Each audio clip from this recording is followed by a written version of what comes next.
Praise the Lord. இன்றைக்கி ஒரு வசனத்தை காண்பிச்சு தர விரும்புகிறேன். எபிரேயர் 6ஆம் அதிகாரம் 10ஆம் வசனத்தோட பின்பகுதி. தமது நாமத்திற்காக காண்பித்த அன்புள்ள பிரயாசத்தை மறந்து விடுவதற்கு தேவன் அநீதி உள்ளவர் அல்ல. இன்றைக்கும் ஏசப்பா நம்மளை பார்த்து சொல்கிறாங்க, நீ என் நாமத்துக்கு காண்பித்த அன்புள்ள பிரயாசத்தை மறந்து போகிறதுக்கு நான் அநீதி உள்ளவர் அல்ல என்று ஏசப்பா சொல்கிறாங்க. நீங்கள் மார்க் 14ஆம் அதிகாரம் 3ஆம் வசனத்தில் பார்த்தீங்கன்னா, ஒரு ஸ்திரீ விலையேற பெற்ற ஒரு தைலத்தை ஏசப்பாவோட சிரசின் மேலே ஊற்றுவாள். அப்போ அவளை சுற்றி இருக்கவங்க சொல்லுவாங்க, நீ ஏன் இப்படி வேஸ்ட் பண்ணிட்ட, அது ரொம்ப வெளியேறப்பட்டது, அதை விற்று நம்ம அநேக ஏழைங்களுக்கு கொடுத்துருக்கலாமே அப்படின்னு சொல்லுவாங்க. அதே மாதிரி இன்றைக்கும் இதை பார்த்துட்ருக்கவங்கள்ட்ட அநேகர் கேட்கலாம், நீ ஜெபம்னு போனியே, சர்ச்சுக்கு எல்லா கூட்டத்துக்கும் போனியே, உனக்கு என்ன கிடச்சி அப்படின்னு கேட்கலாம். நீ இதே உன் வேலையை பார்த்துருந்தானா, உன் கடமைகளை பார்த்துருந்தானா, நீ உனக்கு மட்டும் இல்லை அநேகருக்கு நீ பிரயோஜனமாக இருந்திருப்பியே அப்படின்னு ஒருவேளை உங்களை கேட்கலாம். ஆனால் அதற்கு ஏசப்பா என்ன தெரியுமா சொல்லுவாங்க, அவங்கள தொந்தரவு படுத்தாதீங்க, அவன் நற்கிரியை செய்தா அப்படின்னு ஏசப்பா சொல்லுவாங்க.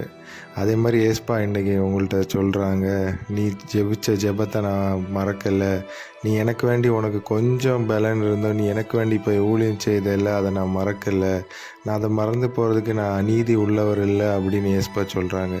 அதோட பலன் அந்த ஸ்திரீக்கு என்ன கிடச்சி தெரியுமா? ஏசப்பா சொன்னாங்க, இந்த சுவிசேஷம் போகிற இடம் எல்லாத்துலேயும் அவன் செய்த காரியத்தை நீங்கள் கண்டிப்பாக சொல்லணும், அது ஹிஸ்ட்ரியாக நிற்கும் அப்படின்னு ஏசப்பா சொன்னாங்க. அதே மாதிரி ஏசப்பா சொல்கிறாங்க, நீ எனக்கு வேண்டி செய்ததுனால உனக்கு பலன் என்ன தெரியுமா? உன்னை நித்திய மாட்சிமையாகவும் தலைமுறையாக இருக்கிற மகிழ்ச்சியாகவும் வைப்பேன். உன்னை கிண்டல் பண்ணாங்கல்ல, உன்னை கொடுமைப்படுத்தினாங்கல்ல, உன்னை ஒடுக்குனாங்கல்ல, நீ என்ன உனக்கு கிடச்சி, நீ உனக்கு என்ன பலன் கிடச்சின்னு கேட்டாங்கல்ல, அவங்க உன் வெளிச்சத்தின் இடத்துல வருவாங்க. அது மட்டும் இல்லை, அவங்க சொல்லுவாங்க, நீ ஆராதிக்கிற தேவன் உன்னை தப்பு வச்சாங்க அப்படின்னு சொல்லுவாங்க. இன்றைக்கும் ஏசப்பா சொல்கிறாரு, உன் கிரியைகளை நான் கண்டிருக்கேன், உன் அன்பின் பிரயாசத்தை நான் கண்டிருக்கேன், உனக்கான பலனை நான் இன்னையிலேருந்து தருவேன் அப்படின்னு ஏசப்பா சொல்கிறாங்க.